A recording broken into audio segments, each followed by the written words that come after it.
So that's the housekeeping out the way. Details on how to join the conversation to follow. But first, let's meet the other participants on today's panel. We have with us, in addition to Mr. Summers, Catman F1, recently back from the States. And Catman, I just have to say this. Why did you not come visit me? It's not like it's a short distance, Trumpets.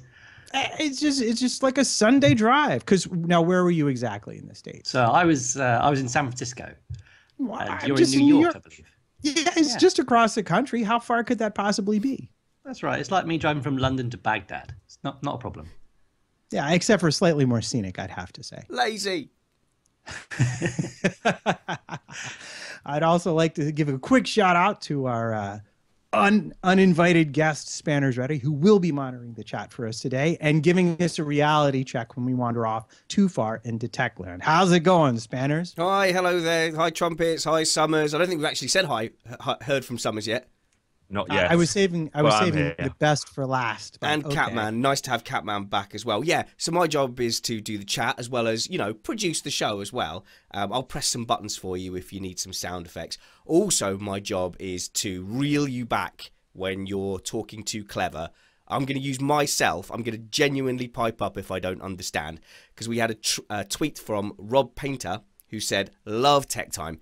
In future, perhaps, take a step back and don't assume everyone has the same technical starting point. So I'll use me as the notch at which you need to be brought back to for starting for tech. But just a little bit of feedback from listeners before you get going, Matt. Yeah, we had one from Kev D. He just wanted to say that he very much enjoys the Missed Apex podcast. He travels to work, which means an early start on a Monday morning, and knowing that he can listen to the podcast on his commute helps him to get to sleep on a Sunday night. He may be attributing too much credit to us. He's made a small pledge of $5 a month. Wish it could be more. That's actually way more than we were expecting to chip in on Patreon. That's fantastic. I was going to say, actually, given the nature of this podcast, it may well help put him to sleep Sunday night.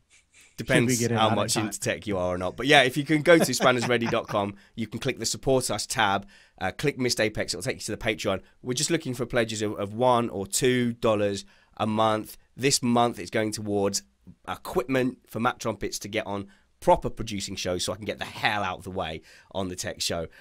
We had a comment from Gary Gerhardt. I was going to say no relation to Gerhard Berger, but that would have been dumb, wouldn't it? Love the show, guys. Always looking forward to new episodes. Thank you very much, Gary. We've had some Swedish people attacking me for blaming Ericsson and telling him to get in the sea. And lots of people showing me videos of why it wasn't his fault. I'm not convinced. I have to say I'm not convinced. So maybe we'll say stand near the sea. I was going to say the stewards were not really convinced by that argument either, to be honest. Oh, yeah, he's got like a grid penalty, hasn't he? Yeah. And points too, yeah. Yeah, well, so there you go. But I had a couple of tweets. Well, look, I had one tweet saying, as usual, you're wrong. And I thought, that's lovely. And then there was a couple of tweets agreeing with it. So I clicked them to see more of their posts. And sure enough, they were Swedish. So I was like there. Last email from Greg Lara. I am a technology geek and I thoroughly enjoy the Tech Time segment with Matt and Summers. It's hard to find detailed information on recent F1 technology innovations and what they're supposed to accomplish. More, please. Thank you for that, Greg. Well, start by searching everything Matt Summers does on the internet. That's a good way to find the recent tech innovations. And just to say, I think I've read all the feedback. We had so much feedback. I was very surprised after the Monaco review show. Mostly good. I think I responded to all the emails, but I have read everything that you guys have sent and really, really appreciated it. So keep it coming. The best way to get me is spannersready@gmail.com. Sorry, Matt. Right. So now that you're done with that, can we introduce the real reason we're all here? Yeah. Mr. Matthew Sommerfeld, Summers F1 Assistant Technical Editor at motorsport.com, who is salivating to get his teeth into next year's regulations. How's it going, Summers? I don't know if that's salivating. Listening to the feedback that people have been giving me, I think everybody's a bit annoyed about what's going on with next year, but that's why we're here and that's why we'll try and cut through it. Right. Okay. Well, now I'm really fascinated. When you say everybody, are you talking the technical folks in Formula One or the fans or literally everybody? Well, it's pretty much every fan I've spoken to are confused as to why we're going down this road. So obviously the people within F1, they've got their own opinions and they tend to keep them to themselves just based on keeping the powers that be happy, I would presume. But yeah, the fans don't seem to be too impressed. Okay, then. Well, if we're going to talk about this, we're going to talk about a little bit of history too. And you brought this up, Catman. The regulations this year, as I understand it, one of the big goals was to improve the speed of the cars, but also to deal with overtaking, which seems to always be a problem. And you had mentioned that there was the overtaking working group, which has come up recently, that's conclusions were implemented for the 2009 series. Yeah, that's right. So, back in 2009, they had the overtaking working group because they'd seen a massive drop off in overtaking over the years, and they were concerned that they were losing fans because there just wasn't enough overtaking. People were saying everything was boring. I mean, back in the 80s, we had something like 40 overtakes per GP, and that had reduced to about 10 to 11 over the course of the 90s into 2000s. And how many of those were because a car had just stopped running, just out of curiosity? And the fact that the grids were about 30 cars as well didn't help. Yeah, so basically everybody was saying, this is really boring. You get to the front and you stay there. There's never a battle. So the overtaking working group were set out to try and increase the amount of overtaking. Right. And I'm going to assume at this point, are you looking at our show notes at all there, Catman? Yep. All right. Because I went and did a bit of research on who the original overtaking working group was. You want to tell us? Yeah. So the working group was set up with Paddy Lowe, Pat Simmons, and Roy Byrne from Ferrari. And their goal was to reduce the amount of downforce produced by about half, and the drag. This was back in 2009, to try and reduce it back to levels seen a few years ago, back in 2006. And sorry, go on. Well, yeah, and this gets to another problem that we're talking about now. And I think even Summers, I was watching the IndyCar race yesterday, which I am missing today to do this, I will say. And even yesterday, now that they've added aero kits to the Indy cars, you had the announcers talking about aero wash. So you want to give us a quick overview of that? Yeah, well, it's all to do with sensitivity. So when a car gets in behind another, the ideal situation is that you use slipstreaming to be able to overtake. And obviously, in the recent past in Formula One, we've mitigated that problem by having DRS. But that then makes life easy for the drivers in a certain respect because they can wait to a certain point on the track to effect an overtake. The aero wash that you're talking about is probably best seen when we're in wet conditions and you see the rooster tails coming off the rear of the car. So that's basically the airflow that's moving across and underneath the car being pushed upwards, what's called upwash, and then obviously creates sensitivity to the car that's following behind. Where that upwash lands will have an effect on where the car behind can actually sit in behind and not destroy their tyres effectively. Right. And so to me, what was interesting about this, reading about it, was that essentially the upwash creates an area of low density for your front wing, which means that it does not produce as much downforce because the air you're driving it through has less density because the air has been shoved up and over the top of the wing. But one of their findings was that as a result of that, you also had a very high energy inwash coming to fill that low density area. And if you look at the front wing and you see the center part of it has nothing's allowed there, that's because that's the area that is most sensitive, and all the stuff at the side was meant to take advantage of this high energy inflow to try and add downforce back to the front wing. Yeah, Catman. Yeah, and that's why in 2009 they actually increased the width of the front wings to try and push that the downforce generating area further towards the edges rather than away from that central plane like you were just talking about. Right. So when they started, they were looking at about a 2.5 second gap between the two cars. And when they finished, they had reduced it to about 1.5 seconds a lap. And they figured with balance, you could get it to about 1 second a lap. And interestingly, they didn't want to go farther than that because they were very concerned about making overtaking too easy, which is indeed a common complaint we hear with DRS. Now, Summers, you want to jump in there? Yeah, so I just go back to where we got with the front wing. So what you've got is effectively three pieces to the front wing. You've got the central section, which is what we always determine to be the Y250 section. So it's 250 millimeters away from the center line of the car. Then on either side of that, you have the flapped region. As Catman says, when we went to the new regulations in 2009, the front wing width was 1800 millimeters, and that's what the width of the car was. So in other words, you basically got the full width of the car on the front wing. That was to obviously try and help with the problem of the wash. The problem is that the teams, as they always do, they try to find ways in which to improve their own performance, and obviously they have no respect for what is trying to be achieved in terms of the overtaking, etc., that's been put into place. So you've got this tug of war going on between the regulations and the teams in the way that they catch up to those regulations. So although obviously you mentioned, Matt, that there's a 2.5 second deficit that was brought down to 1.5 seconds, rather rapidly, most of the teams kind of extended that gap. Yes, Spanners? Sorry, was that a good point for a listener question? Yeah. Well, I just looked relevant. So firstly, before I get to the relevant question, we've got Fortis saying, Spanners, you're horrible at this. Bring back the beast. That's lovely. I'm trying my best, okay? I'm used to being in charge. It's hard to submit. We have someone saying, oi, where's Baldy? Who said that, actually? I've written down the comment, but I didn't say who said that. But, you know, well, insults are nice. We've got someone saying, does Missed Apex block people on Twitter?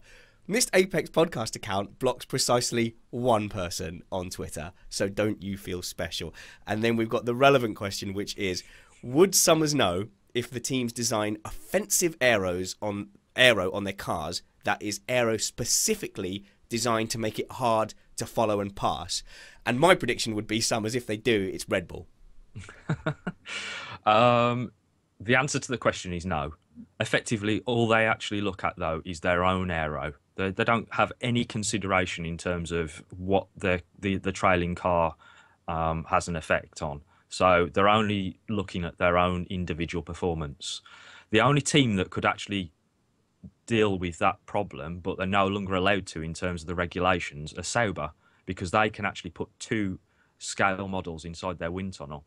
But they're not allowed to through regulation. It was pre-2009 that they got that sorted out with Sauber. Okay, so I think we're about ready to move on to the 2017 regulations and see how they compare to the original goals of the Overtaking Working Group. But before we do, I found a fascinating quote from Adrian Newey, who was accepting an award, and I just thought I'd read it to you real quick. The regulations we had for 2009 were the subject of a lot of research by the Overtaking Working Group. It's questionable whether they worked or not, but the process, I think, was correct. What's now happening is we've gone back to these piecemeal modifications, banning double diffusers or getting rid of barge boards. For me, it's very frustrating that it's not being thought out. It needs a clear goal and proper research. So often in Formula One, things are changed with very little research. And that was the Watkins lecture at Autosport International 2010. And I'm just going to put it to you, Summers. Do you think that's the case for these regulations? Pretty much, yeah. I think, unfortunately, we're in a situation in Formula One where there's a knee-jerk reaction to everything. The original regulation change in 2014 came in because of certain criteria that the sport wanted to follow at the time.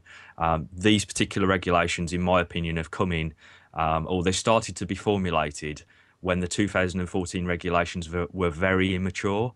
The cars were a lot slower.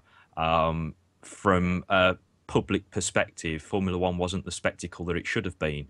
But as we're now seeing, Formula One has become probably the pinnacle again in terms of the amount of power that the cars are generating, the amount of downforce that they're generating, and the lap times are starting to fall because of it. And fall rather precipitously, right? We're seeing times and practices that are getting close to lap records. Exactly, yeah. All right. So anything else from the chat room there, Spanners? Nothing for the minute. We're ready to rock on to your first tech subject. All right. And we will pass over If you were bored on the internet, go look up the CDG rear wing, because that's what it was going to be before they came up with the overtaking working group. All right. Oh, yeah, sorry. Yeah, there was something, not from the chat room, but if you're listening to this podcast only, and come on, guys, join the live stream for goodness sake. If you're listening podcast only, you can follow along the pictures and the slides we're going to give you, although we are going to talk as if there's no slides, at spannersready.com. You should be very familiar with that by now. Go to the tech gallery picture and look at the latest blog post, which is Regulations 2017, and you'll see all of these, and you can follow along from your mobile phone while you're listening. Sorry, Matt, do you want me to lay down some funky bass? Let's do that.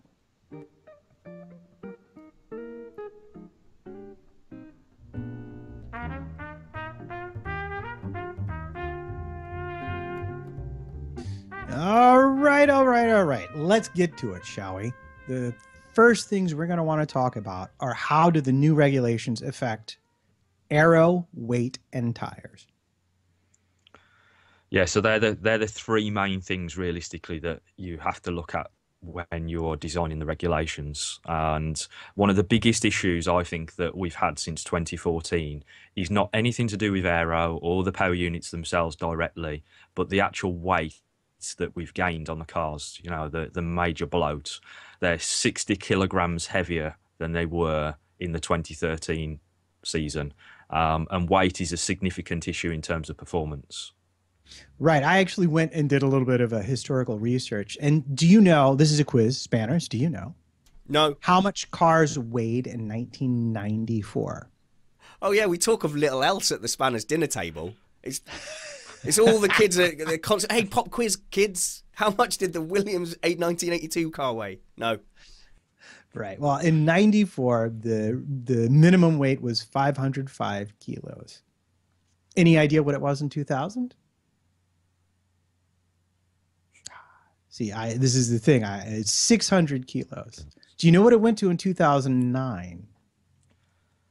645. 605 is what I found, but that's it was very static for that whole decade. And then, as you say now, it's up to 722. So Formula One basically needs to go on a diet, is what you're saying. Yeah, I mean that's a major performance differentiator. You know, 200 kilograms is what you're talking about, effectively more than 200 kilograms in that time frame, and you've got to accelerate that weight. You've got to brake that weight. You've got to create more downforce to be able to deal with that amount of weight, and that's partly why these regulations have been changed. So where is that weight coming from, Summers? Well, obviously, the power units themselves are much heavier than the previous generation of engines. I think the actual figure that the FIA put on to level the regulations for 2014 was something around about 70 kilograms. That was just purely down to power unit weight. So, yeah, it's to do with many contributing factors, but the power unit is a big percentage of that. And part of that problem is, if I'm not entirely mistaken, is it's not enough for the power unit to be able to generate enough power to get the horsepower to weight ratio where you want it. It's just a handling thing. The heavier the car, the harder the handling is. Pretty much, yeah. It's a dynamic factor. It's not got to do with horsepower at all. It's more to do with the actual dynamics of the car. Okay. Weight was such an issue a couple of years ago that the drivers started becoming anorexic because they were just trying to skim any weight they could off. Yeah, that was actually 2014 because the regulations changed and the power units weighed significantly more. There were certain teams that were actually way over the limit in 2014. Teams like Sauber that just don't have the budget, you know, so that had a considerable effect on, as you say, driver weight. That is the first time I've ever not wanted to be an F1 driver watching them. I think there was a restart in 2014 somewhere and they were sitting there just like picking on a little tiny bit of like tasteless looking fruit. I was like, nah, F1's not for me, man. Yeah, well, every kilo counts, and fuel effect alone is a great way to explore that, because, you know, for every kilo of fuel you burn off, you lose tenths or or so at the track. Yeah, Spanners. The chat room has a weight-related question. MG5904, an American who's been missing for the last couple of chats. I hope you've got a note, MG. He says, that weight gain is absurd. Why not promote R&D into weight savings? I think the point he's making is that, is it more expensive to do R&D into weight savings than it is into aero research? I'm going to take a punt and say they are so well honed for aero research that they go to that first before they go to Niki Lauda trimming bolts tactics. I think the biggest problem, though, is the fact that the components are necessary as part of the regulations and the safety requirements. You have to remember that since 1994, which is what Matt's talking about originally when we were down at 505, the safety requirements were completely different to what we have now, and that's going to have a significant effect on the weight of the car as such. Yeah, safety definitely matters. And the only other thing I want to add before we move on to look at image number 2 and let you talk about it is that originally the power units meant to go with these cars were going to be i4s, not V6s. And when I thought about that was down, I believe Ferrari stumped for that change because they don't have a 4-cylinder car that they want to flog. But I thought about that, and I wondered what difference that might make to Mercedes, because part of their magic was the location of their turbocharger and the way they split it. Would they have been able to do a similar thing with an i4? It's not necessarily something you have to answer right now, but that did occur to me. Yeah, it wouldn't have changed much in terms of the running order, I don't think, because it was all down to research and development costs. I think Mercedes put a significant amount more money into their development in the early phase, which obviously paid off on track. The architecture of that engine would have been different and wouldn't have allowed a split turbo design, but the original regulations for the i4 allowed a twin turbo anyway, so it was a completely different layout. All right. Well, thanks for answering that question for me. All right. So tell us about Figure 2. What do we have going on here? Wait a minute. Okay. Was I meant to have put Figure 1 up at any point? No, we kind of skipped over it. Oh, okay. Fair enough. What was? Oh, that was the CDG was the wing. Yes. Yeah, the wing that was so ugly that nobody would want to watch F1 ever again. Yeah, and would have been tragically made the aero wash much worse, according to Lowe in an interview that I read, because it would have killed the high energy inflow for the front wing. Yeah, and the diffusers as well. All right, so tell us about Figure 2. Okay, so image 2 is something that I've drawn up, and it's basically an overview of the car itself. I've basically overlaid the 2016 design with the 2017 design, just to show from overhead what differences we're looking at. Obviously, one of the key areas is the tyres. So they're increasing in width, which everybody's aware of. At the front of the car, for this year, they're 245 millimetres wide. They're increasing to 305, and at the rear of the car they are 325, increasing to 405. So obviously the net effect of that should be more mechanical grip, or that was the intention of increasing the width of the tires. And one presumes a better ability to deal with the downforce and other energies being put through the tires, which we've seen the starting pressures raised rather drastically over the last year and a half, ever since Vettel at Spa. Yeah, so obviously we've talked extensively about tyre pressures in the past, and the way in which, you know, these tyres are extremely temperature sensitive. So increasing the width of the tyre is going to marginalise things like that. I do think it's something that might need to be looked at again going into 2018 to try and sort the how it lies after 2017, but that all depends heavily on how Pirelli develop their tyres, of which obviously they have had some testing days added, and some of the teams are going to make specific cars for. Right, and yeah, Catman. With the increase in width in the tyres, would that change how much they deform under load through the corners, or would only changing the wheel rim diameter actually affect that? Everything to do with tyres has an effect of some description, and yeah, there will be some change in the deformation of the tyre, but that's highly that's something Pirelli will design within the tyre, the structure of the tyre. You know, when we had the issues in Silverstone with the blowouts, was it 2012, 2013? Yeah. You know, those tyres that year in my opinion, from a technical perspective, were actually the best we'd had from Pirelli. Unfortunately, the teams lambasted Pirelli and caused major issues whereby the tyres needed to be changed. But it was only because the teams had realised that they couldn't run the tyres the way that they were supposed to be. So they were running them indirectionally. So, now Pirelli has more control over the tyres situation with the FIA. I think we might see something going forward where they might produce a better product. Right, and let's just be very clear to mention that in particular it was the sidewalls. They moved to Kevlar sidewalls, and one of the big problems, and it was especially a problem for Red Bull, was that the deformation of the tires really messed with their aero. And this was the same time that we saw, and the only time that we really saw Weber ahead of Vettel was during that era. And once they switched the tires, or no, never mind. I think it's time for me to whinge once again that I lost money when they made that change, because Mercedes looked they looked genuinely in with a shout.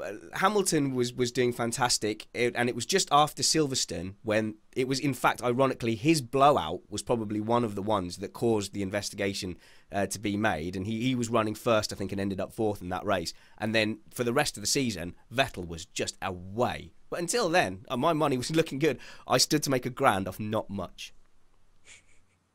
Yeah, well, and that's the way it works. It's a game of politics as well as everything else. But I think you have a guest on the line for us there, Spanners. He's saying he has a guest on the line. I have, but I mean, you've surprised me somewhat, so I have to. Okay, well, we can talk a little bit more about tires and stuff like that. So, but overall, do you like the change to wider tires, Summers? I think it's something that needs to be done in terms of the. Hello. I'm not 100% certain that it's something that was necessary in terms of the overall design of the new cars, but it's all part and parcel. You have to look at it holistically. Right, and speaking of holistically, just for those who are interested, weight-wise, we're talking 328 at the front and 387 at the back, and those are minimums for qualifying, is what's been specified in next year's regulations. All right, Spanners, you got Okay, I caught up with it. Worst producer ever, but I caught up with it. Hey, do you know what this dynamic is like, Matt, when we do it this way? It's like you're Fraser Crane and I'm Roz. That's how it feels to me. I like it. Oh, okay. I'm not going to shy away from that comparison if anyone wants to make it. Joining us on the line is Charlie Brisker of Team Venture Racing. Hey, Charlie. Hello, mate. How you doing? Yeah, good. We had you 2 weeks ago, and you pointed us to your crash that you can find by searching Brisker and Brands, in which you crashed your Mini. And in the subsequent weeks, it was quite popular in our Missed Apex Facebook group. So I needed to get you back on for two things. One, explain to me how you crashed on a straight. It wasn't me. It was the car. It was on a straight, Charlie. There's yeah. And what happened? Do you want to know what happened? There's a camber and toe bolt that sheared, and basically the rear wheel pointed inwards, which threw the car, and and that's why it veers violently to the left and throws me into the. No, you crashed on a straight. Very much so, yes. But unfortunately, the video, and I suggest stopping now, stop the podcast, go on YouTube and search Brisker Brands and watch that. Unfortunately, the video doesn't show any of that. It shows you bimbling on nicely on the straight and then just veering into the gravel. And I'm not quite sure how you got away with that. That must have hurt at least a little. I was unconscious for quite a bit. And well, you get thrown around, you're going to get unconscious. But the only injury I actually sustained was because my foot was still on the accelerator. I banged my ankle off the brake pedal, and that was it. Is that the worst injury you've had from your racing? Yes, that is it. And I've done some stupid things. Now, Charlie, I tell you what, speaking of not stupid things, on the live stream, and I will put it up on spannersready.com as well, we have a picture of your racing car. And I'm so excited. On the rear left quarter, you have Missed Apex, #F1 podcast. We could not be more grateful. Well, it's on the left and right, so you can see it when it's spinning. So that's Have quite you good. put it on upside down, so when you're upside down, we can read it as well? I'll put it on the roof. as it's flipping round. So if you crash, make sure you end up on your right-hand side so that the overhead cam picks up the missed apex sign. When are you next racing, Charlie? It will be the 17th of this month, 17th, 18th, 19th at Rockingham Motor Speedway. Is that how they say it? Rockingham, that is north of Corby? Correct. Yeah, I've been meaning to get down there, actually. I will make every effort to come down and see it at some point this season. Do recommend that everybody check out Team Venture Racing on Facebook and Twitter and search Brisker Brands to laugh at. Friend of the show, Charlie Brisker. Charlie, thanks for joining us, mate. Sorry we were late. That's no problem. A pleasure to speak to you. Have a great evening. See you, boys. Cheers, mate. Matt, back to you. All right. So what do we say we put the pressure immediately back on Spanners to jump into the chat room and catch us up? Because I see some actual questions in there. Okay, so that means that you have spotted some questions that you think would be relevant, and I have too. I'm not stalling for any reason. Last Lap podcast says that given the talk of the cars, I'm assuming wheel spin will be less of an issue than current tyres because there's more of a surface patch. Is that right, Summers? Yeah, more contact patch, so traction should be less of an issue. And aero effect and unsprung rotational weight with larger tyres should be interesting. Unpack some of that for me. Okay, so obviously the inertial weight of the tyre is going to have a major impact on the dynamics of the car.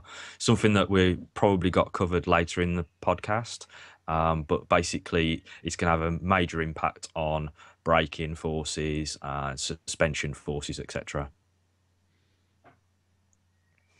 Right. And I have one from our Facebook group, which is, it was about the focus of development. And is it, again, going to be aero?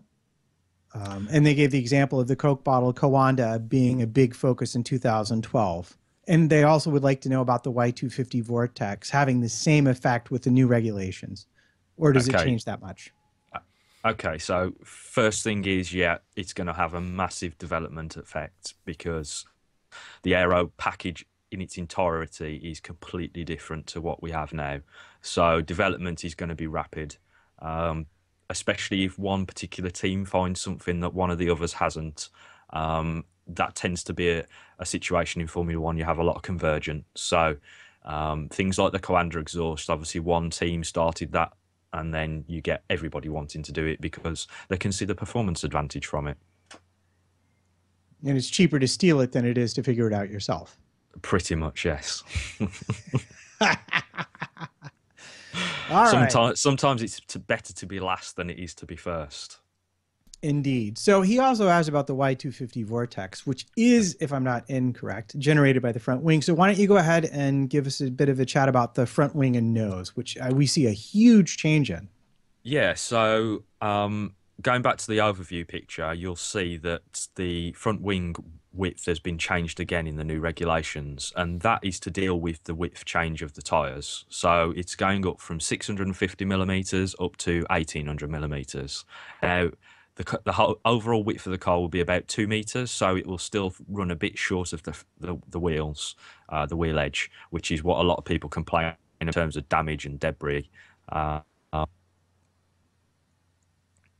So if you mean number 3 spanners, okay, bringing up number 3. Hold on. Yeah, we've got a picture of the front wing, and I've basically highlighted the front wing and the change in overall. We've got a green section and a blue section. The green section is obviously the new front wing, and you'll notice that there's a swept design to the front wing, and that will inherently change the flow pattern around the car, and also should have an effect on how the overtaking situation develops going forward. Yeah, that's we've got a relevant question in the chat from last lap podcast. I'll say it in a southern way, last lap podcast. He's asked, is the aero at the front of the car worse for following cars than the rear wing and various diffusers? Does that make sense to you? 'Cause it's not making sense to me. Is the aero at the front of the car now worse than this year? So I think he's saying the 2017 front wing is going to make it easier or better to follow. Sounds like the question. Right. Right, okay, so it depends is the question, the answer to the question, because basically we're in a situation again where teams might find some way of manipulating the regulations to their advantage. So obviously the swept design of the front wing will change the way in which that the airflow moves from the car in front.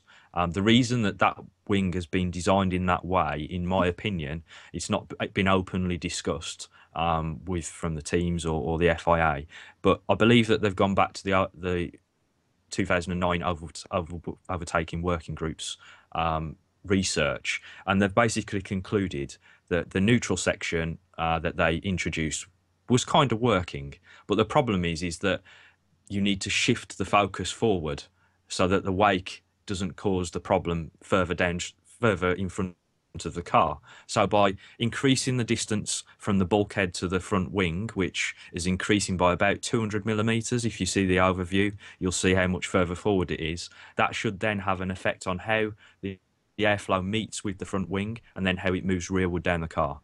Yeah, Right. that kind of makes sense, actually, even to me. So I'm hoping that means our listeners will follow that as well. Thanks, Thomas. Thanks for Go ahead. Thanks for meeting us at our level. Catman, what you got? So if they're increasing the width of the front wing, are they increasing the width of the central portion to compensate, or is it just the lateral portions with the downforce generation parts that they're increasing the width of? Just the exterior section of the wing. The Y250 remains. It's still the same as it has been in previous seasons. But what's actually happening is there's a triangular section now being added in front of the neutral section to allow the swept wing. Now, this is an area where, personally, I think there might be some differences between each team, because unfortunately, I don't think the regulations have been written quite correctly in terms of the triangular central section. I think that there could be different designs per team. All right, so you're going to have to explain this, because the question that I had right off the bat looking at this front wing is, it looks like with the delta shape and the longer nose, what you really wind up with is your elements kind of similarly placed as to this year. But when you talk about the Y250 and the measurement, is that 250 measured perpendicular to the front nose, or is it measured along the axis of the front wing? It's measured from the center line, so it's always 250 millimeters from the center line, as it is now. So the actual vortex that is usually generated from there won't change. That will be very, very similar. The only way it will change is the fact that you've obviously got the sweptness to the wing. So obviously the airflow that's coming onto the wing will be affected by that, and the way that it's collated. And this is why I think the regulations are a little too open-ended in terms of the triangular front section to the neutral section. And how is that specifically you see some teams being able to take advantage of it? Because this gets to the nut of where things go wrong in terms of their regulation. Okay, so the biggest shift that we've seen since the 2014 regulations come in is obviously the high nose being reduced significantly by the FIA. Now, personally, there's obviously some situations where that is down to safety, but for me, there's some situations where it's come down to the FIA trying to reduce downforce, because that trend has been in place for 20 odd years. You know, they've always been trying to get a high nose to get airflow underneath.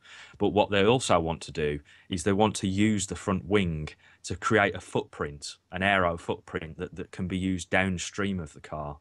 And the reason we've seen the shift to these sort of protrusion noses as such is the way in which that they then work with the neutral section of the nose, the neutral section of the front wing, sorry.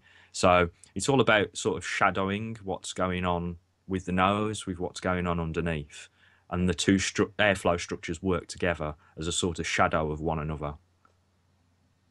Okay, all right, well that makes sense to me. And I would just assume, based on my reading about the 2009 group, that by having that delta shape, you move the elements back so they can take better advantage of your higher energy air that's rushing to fill the upswept air from the rear wing you're following. Is that the basic idea then?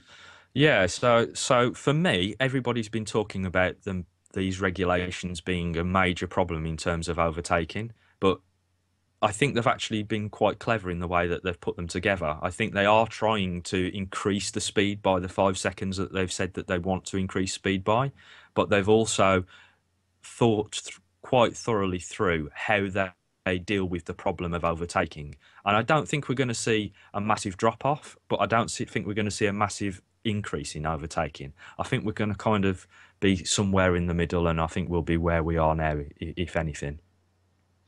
Right. And as we mentioned earlier, one of the most entertaining things is the front wing this year is going to be exactly the same length that was recommended back in 2009. Yes. All right. So we're ready to move on to our second view of the overhead image. Is that correct? Is that where we are? Yeah, image 2 again, which is basically, again, we're looking at the top down, a plan view of the car. And what we need to concentrate on here is the rear wing. Because obviously that has changed in terms of its dimensions too. In this plan view, you can basically see that the rear wing has been increased in width. So when the 2009 regulations came in, they narrowed the rear wing down to 750 millimeters, and now they're re-increasing that width to 950 millimeters. Right, and that original change was done to improve the high energy air coming in. And so do you think this is going to have the opposite effect then? It's all about changing the wake profile is what they're trying to do. You know, the reason that they did it in 2009 is because they had a specific idea of what they were going to do with the upwash that was coming off the rear of the car. Since then, they've obviously learned a few other things, and they're trying to implement something different. And their idea is that this will allow the car behind to get in closer. Right. And that's not the only change that you're detailing here too, because you're also talking about the barge boards and the side pods. Yeah, so just quickly mentioning the barge boards. In the original 2009 regulations, which if you follow regulations like I do, it was actually supposed to be 2008 that we had those regulations come into play, not 2009. In that particular set of regulations, the barge boards were completely deleted. There were no barge boards that were taken away from the car entirely. And it's because they are quite important to the generation of downforce, not only obviously the way in which that they move air around the car, but how they actually create a structure that helps the floor to generate downforce. So for the 2017 regulations, we're back to barge boards similar to sort of the 2004 era, Schumacher sort of era, huge barge boards. Right, and presumably that will give us more real estate for advertising then. Yeah, let's say we can have a few Red Bull cans on the side of the car again. And what about the side pods now? How are those changing? Now the side pods are swept again, as well as the front leading edge of the floor. They're swept backwards, just like the front wing, and that's all to do with obviously the change in philosophy for the front wing, and also the barge boards being increased in size again. So it's all about changing the philosophy of the car as a whole. Right, and that's the width as well as the.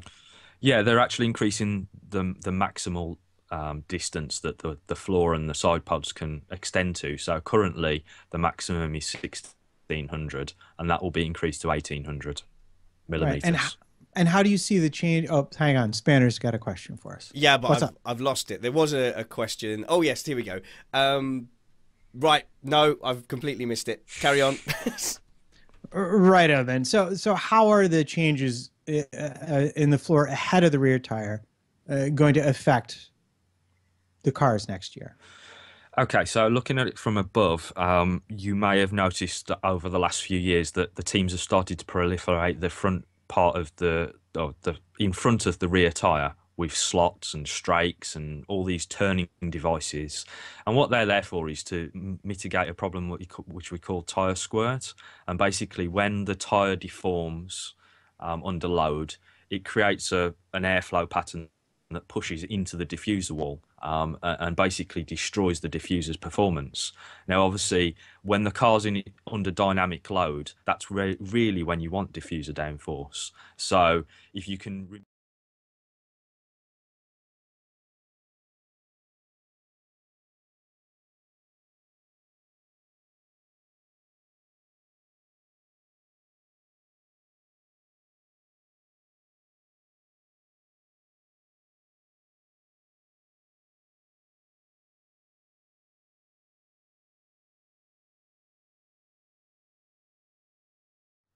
cancel that out. Right. So I did have a go ahead, Catman. So the slots in the floor, just in front or just to the side of the tire, they're trying to deflect the airflow away from the diffuser, so down underneath it, or the reason we had Coanda exhaust was for a similar scenario. So basically, you're turning the airflow around and creating a vortex that runs along the side, which creates sort of an air skirt that allows the diffuser to operate at an optimal level. Well, I had a question. Looking at the rear wing, it seems like to me it is further adrift of the rear wheels than it's been in previous years. And Yeah, I'm so- just yeah, go ahead. So we're on to slide 4 now, yeah? Yeah, we could go ahead to slide. Yeah, four. probably Yeah, slide no. 4 will probably be along in a minute. Just keep talking. Keep talking. Yeah. So Yeah, slide 4 shows it more effectively. And basically, I've drawn on there the picture. In yellow, you can see the barge boards, which is, again, I'll just mention they've increased significantly compared to what we're currently seeing. But as you mentioned, the rear wing has also been displaced from the rear wheel centre line, and it's also been swept backwards, which, as we have already talked about, will significantly change the wake profile because of the interaction between the diffuser and the rear wing elements. Right. And I'm just thinking more basically in terms of handling, because it seems like the point of maximum downforce is going to be farther behind the rear wheels than we've previously seen. And I'll be honest, I don't know how that affects the handling of the car. And I'm just curious if you have an opinion about that. Well, it's going to change the centre of pressure. See, the front wing has moved forward and the rear wing has moved further rearward. So, yes, it will have an effect on the dynamics of the car. And I think it will change the way in which the driver has a feel for things. Because, as you say, the element is actually not on the rear wheel anymore. It's actually further back. So it may have a detrimental effect to driving style in some respect. Right. And I didn't ask this, and I'll be honest, I didn't actually figure it out ahead of time. But the wheelbase looks like it's either exactly the same axle to axle, or maybe even a little short of this to go along with this change in the center of pressure in the front and rear wing. Okay, so wheelbase is something that's decided by individual teams. It's not something that's regulated. So there are certain criteria in terms of where things have to be spaced from things like the rear edge of the cockpit, the front edge of the cockpit, etc. But there are elements in that respect of where you can actually make wheelbase changes. I think the biggest example might be McLaren back in 2012. I think they designed 2 cars, a short and a long wheelbase. Right. Yeah, I think Hamilton had one for Monaco, the short wheelbase, and they decided to retain that for much of the rest of that season. So yeah, it depends on a lot of things, but there's no set wheelbase with these cars. Okay. Well, thanks for that. Yeah, Spanners. Yeah, we are running tragically short of time, but I think this does give Summers an excuse to come back and do a part 2 for 2017 regs, if you could bear such a thing, Summers. Of course. Now, I will collate some of the questions from the chat, some of the harder ones that I couldn't understand, and I will check Wikipedia for the pronunciations of some of those questions. But a good one from Flywheel, who you're familiar with, Matt Trumpets. Yep. He has had to go, but he wants to ask you, Summers, if you feel overall the 2017 regulations will have a good effect on Formula One. Well, that's a heavily opinionated section, isn't it? Once again, we would like you to stake your reputation on what everyone would have forgotten by 2017. Don't worry. Yeah, personally, from an aesthetic point of view, I hate these regulations. For me personally, I do not like the swept elements, but I do think that we'll potentially see the same sort of racing that we're already used to. Aesthetically, though, don't the cars look horrible at the start of any regulation change, and then you just get used to it? It's like when your newborn baby comes out; those things look horrific, but you come to love them. You get used to them. I thought they were actually changing these regulations partly to make the cars look a bit more futuristic and a bit more aesthetically pleasing. So you're saying you don't actually like the look of them now? Well, that was supposed to be part of the reason, but I just can't see it. I don't understand what is so great about diagonal lines. Well, they're longer, aren't they? Okay. So in the chat room, quickly, Fortis is saying, well, this formula should suit the naturally talented Lewis Hamilton, and slips like that is why the chat room are continuing to call for Tony Thunderbeast Barnard to come back. Stop being mean, guys. I'm really trying hard. And people are saying, well, it doesn't matter the formula, Lewis will rise to the challenge. But also there's people agreeing that the long nose looks silly. Again, I think we'll get used to it. Will this suit the, air quotes, naturally more talented Lewis Hamilton? And by naturally more talented, do we mean hangs on for dear life in the corners? Is that to me? Yeah, you're the only one who knows stuff. I'm not asking Catman. Look at him. Driver characteristics at the end of the day, everybody's different, aren't they? And Lewis is particularly good at understanding or having a very good feel for things. So, yeah, it might suit him. It might not. Look at Kimi. There couldn't be a probably better driver that can't drive a particular type of regulation set, because he's just been, well, not very good in this regulation set that we're in at the moment. Okay, so you put out a Twitter shout, and I have a very short quiz. So would you like to do your Twitter questions first, or do some Canadian GP quiz tab stuff? Let's do the Twitter questions first, Matt, I think, because the preview is like a whole separate thing. Like that plan. Let's do it. Okay, so let's have a quick glance through. I'm probably going to pronounce all these people wrong as I do this. I've got a question from the Sim Racer, and they are asking, how will, in brackets, stupid halo influence the car aerodynamics? I wonder which solution he prefers. I wonder. Well, for starters, it's going to be the halo, because personally, I've heard rumblings from the FIA that the aero screen isn't really ready. So for 2017, it's my understanding that there'll be a halo of some description. There is a secondary halo design on the board at the moment. So, is it going to basically act as a wing right in front of the driver's face? Well, yeah. Basically, it's an aerodynamic structure. So, it is going to have an effect. Now, it's not going to be the same for everybody, but everybody can design their car around it. So everybody's going to be able to make changes based on their own aero philosophy. And it might gain something for somebody else that might be different for somebody else. Right, so let's move on to the next question, which is, how can the wider tyres help improve overtaking, and will F1 tracks be widened? No. There are no stupid questions. No. Everyone stop looking like that. No, I get the first part of the question, but for tracks being widened, surely he's talking about the Tilke type tracks that have loads of room on either side. So maybe it's not that daft a question. Possibly Monaco. Yeah, you're not going to widen Monaco, are you? Yeah, knock down a few $1 million houses to do that. Oh no! Let's knock down a castle in Baku. So what if Monaco just turns into a procession then? Oh yeah. Oh, hang on. Yeah. Okay. So So what about the first part of the question? Well, obviously, we're back to tyres again, and I don't think that they specifically will help with overtaking, but it's all, holistically, it's part of the package, so it will have its own impact, and I think it will have an effect on certain drivers. Again, certain drivers are better at managing tyres, so those may rise to the top in certain situations. Right. You got any more questions from Twitter? Make it the last one. Yeah, I'll make this the last one.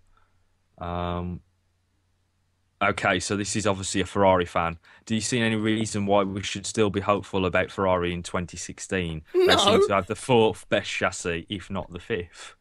So it's more of a 2016 question. No, that's fine. Can I get my answer to that in first? It doesn't matter. Yep. It doesn't matter because they're just not doing the right things at the right time. There's so many different elements that are not clicking in that team.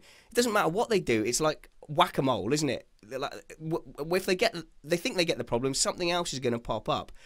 I've just written them off completely for this season. I kind of see a circular thing going on at Ferrari as well, because they tend to have problems, they resolve them, and then they come back 6 months later. It's like they never really get on top of anything. We've seen it so many times with different situations that, I don't know with Ferrari. At the end of the day, I don't think they've really had performance since 2008. Well, they haven't had a pole in Monaco for 15 years, and that's all about qualifying basic performance. Yeah, it goes to show what kind of car they're working with or what philosophy they're working with. Right. Well, despite the fact that all of us here think that it would be fascinating to talk about this for another 3 hours, there are some people in the world who think the upcoming race might actually be interesting to watch. So how's about we talk about that for a few minutes?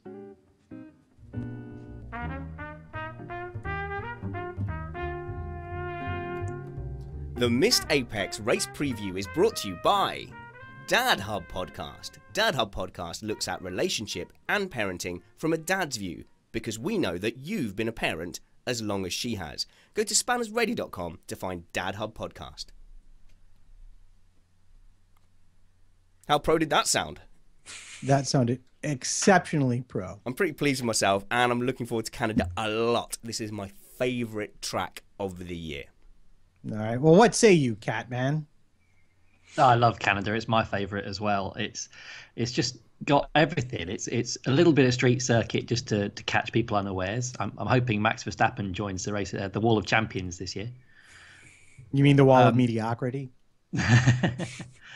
And it's got long straights. I think everybody misses a nice long straight since we lost Hockenheim, really. And yeah, it's just got a bit of everything. Yeah, and it may very well have the most momentous in terms of energy breaking point now that they've gotten rid of the chicane at Monza. I don't know that for sure, but I do know that previously that chicane was the premier braking event of the season. Yeah, and as you say, the long straights, they don't actually have enough braking zones on the circuit to harvest their energy back every single lap. So they have to deploy it in a slightly different way in Canada compared to other circuits. Yes, and then there's always the possibility that something will catch on fire and burn, which will entertain me greatly. The Mercedes brakes, you mean? Yeah, amongst other things, absolutely. Right, so Summers, we saw an interesting appearance of a Red Bull challenge, and now we move on to Canada. Who do you think the track really suits? And you would probably have the best idea amongst all of us. Lewis Hamilton. Unfortunately, for the spectacle of it, I still think Mercedes are the team to catch, obviously. But I do think that Red Bull have leaped Ferrari with their tag engine. But MG 5904 in the chat is saying that brake wear will be an issue. We've seen Mercedes, particularly Rosberg, suffer last year, if I'm remembering right. Yeah, I think it was back in 2014, both of the Mercedes within a lap of each other. I think their brakes just imploded. Hamilton had to retire, and Rosberg limped to second behind Ricciardo, I believe. Have they replaced Rosberg's brake light from Monaco? Because he did use it quite extensively, didn't he? Okay, so I've got a nice wild prediction for Canada, if you'll let me have it, Matt. Canada, absolutely. All right. Why not? Force India on the podium again, because if they've done well in Monaco there, where that shows that, doesn't that show that their chassis has come on a bit? I know they rode their luck and they rode their strategy, but they've got a Merc power unit there. Like, Catman looks like he's agreeing with me. Force India to impress again. Yeah, they have the Merc power unit, which would be brilliant around this circuit.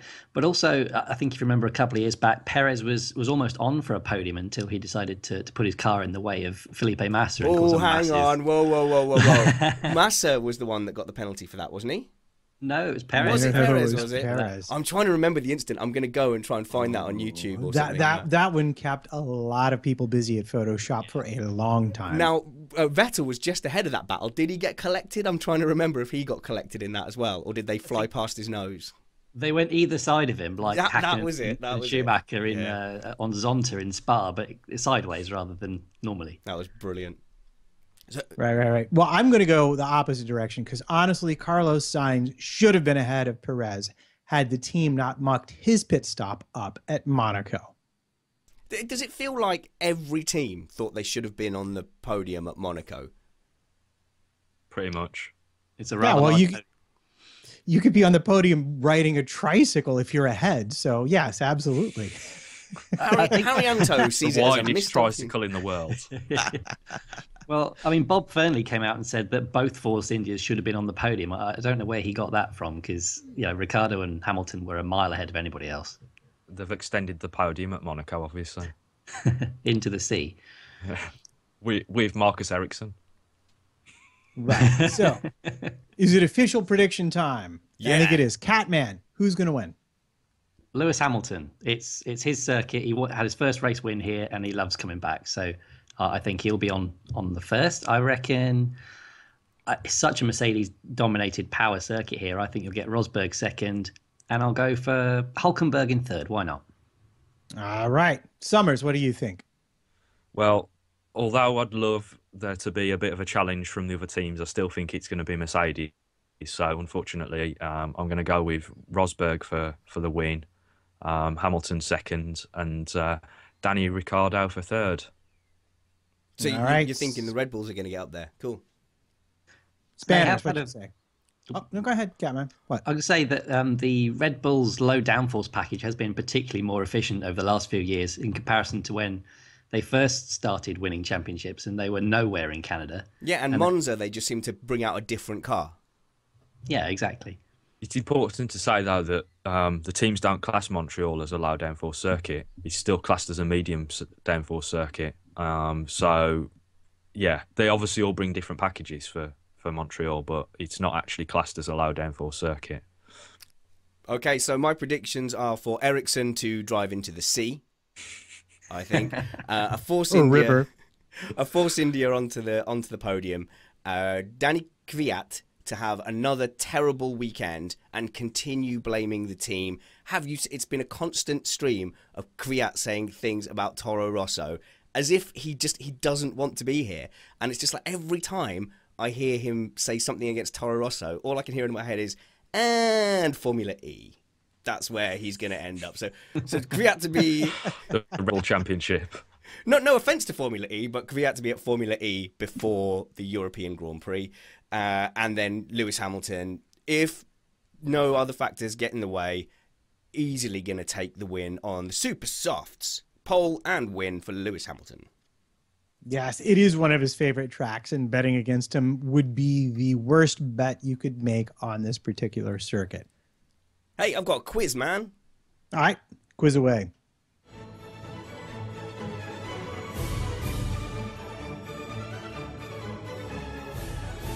Yes, I've looked things up on the internet and will act as if I knew them anyway. Who won the inaugural race in Montreal in 1978? Shout it out. Anyone have a Villeneuve. guess? Well, I don't know if at once. Gilles Villeneuve. Gilles Villeneuve, yes, and the circuit was named in his honour in 1982. And if you want to learn more about the often tragic history of the Canadian Grand Prix, we are going to be having a series of Canadian Grand Prix articles on spannersready.com by the absolutely fantastic Carlo Carluccio. If you want to know about Canadian history, read it. For the young writers that want to learn about creating a narrative, make sure you read what this guy has to offer at spannersready.com. Who is the most successful driver in the history of the Gilles Villeneuve circuit? Circuit de Montreal would be Schumacher. Oh, it is. He has won there 7 times, has been on the podium 12 times, and sealed pole position on 6 different occasions. Here we go. Occasions. How many Canadian Grand Prix have there been? All guess. 38. 18. That's 28. lower. That's lower. Right. He's gone lower. 28. Summers, lower or higher? No, I'm sorry. Did I say 28? It should be 38, right? 78 to 2016? Yeah. Go on, Summers. Give us a guess. 28. Summers? Yeah, you're on mute, mate. You had one job. I think you're still on mute. Uh-oh. We've lost your audio. Hold up fingers. How many for the tens? You might have muted yourself on Skype by mistake. 3, 33, he says. Okay, the highest one. So the answer is actually 52 Canadian Grand Prix, not Montreal Grand Prix, you see. So I'm going to give 52 points for Catman. No one scored any points in the previous questions because I wasn't very happy with the answers. Name me. You get a point for each. Champions who have crashed into the Wall of Champions, turn 13 at the Gilles Villeneuve circuit. Damon Hill. Schumacher. Yep, both point each. Jacques Villeneuve. Yep, 2 for you. 2 more. Raikkonen. No, come Vettel. on. Doesn't go fast enough to crash. Vettel, yes. And another champion of the inverted commas champion. Button. Yeah, and Jenson Button. and that wraps up my quiz. The winner is Catman with 472 points. A missed Apex quiz record. Well done, Catman. Amazing. I'll Absolutely. retire now. And over to you for the plugs, Matt. Over to me for the Oh, plugs and stuff. This is where, like, plugs. All right. Yeah. No, I the just gotta catch up. scant reward for appearing on Missed Apex podcast is you get to push your stuff. We'll have to push Summers' for him. If you want to quickly WhatsApp it to me and tell me what to plug, I will do it for you. But obviously, Catman first. Okay, so you can find me on Twitter at CatmanF1 and also my own website, catmanf1.com. But I shall soon start to be writing for f1fanatic.co.uk.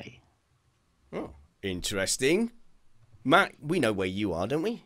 You can find me on the Twitters at MattPT55. You can look for my race and quali reviews on thejudge13.com. And of course, go buy my wife's book, A Common Scandal. Amazon, Barnes & Noble, any e-reader outlet. Can you do me a favor, Matt? Can you personally remind me to buy that? Because I do keep meaning to buy it. I just forget out of uselessness. But I definitely want to employ that tactic of occupying my wife so that I can do things like podcast and watch the Formula One.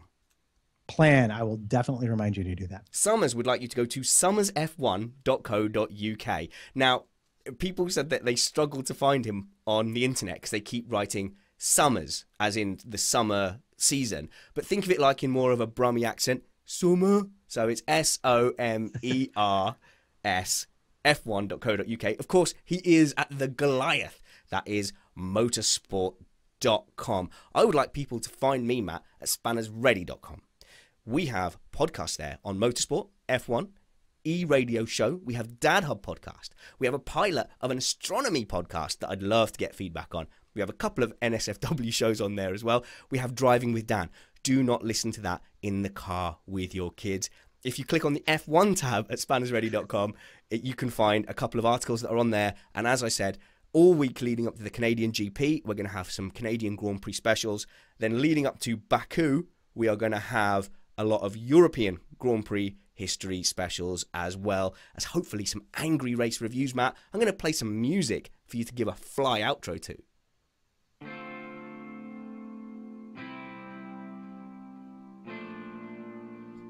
Matt's giving me a weird look, so I guess it remains for me to say wounds heal, chicks dig scars, and glory lasts forever. This has been Tech Time on Missed Apex Podcast.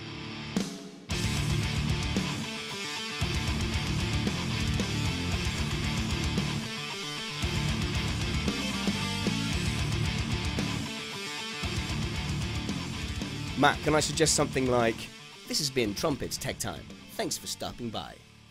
You stay classy. Yeah, sure. You stay classy, chat room. You just didn't write it down in the notes, man. That's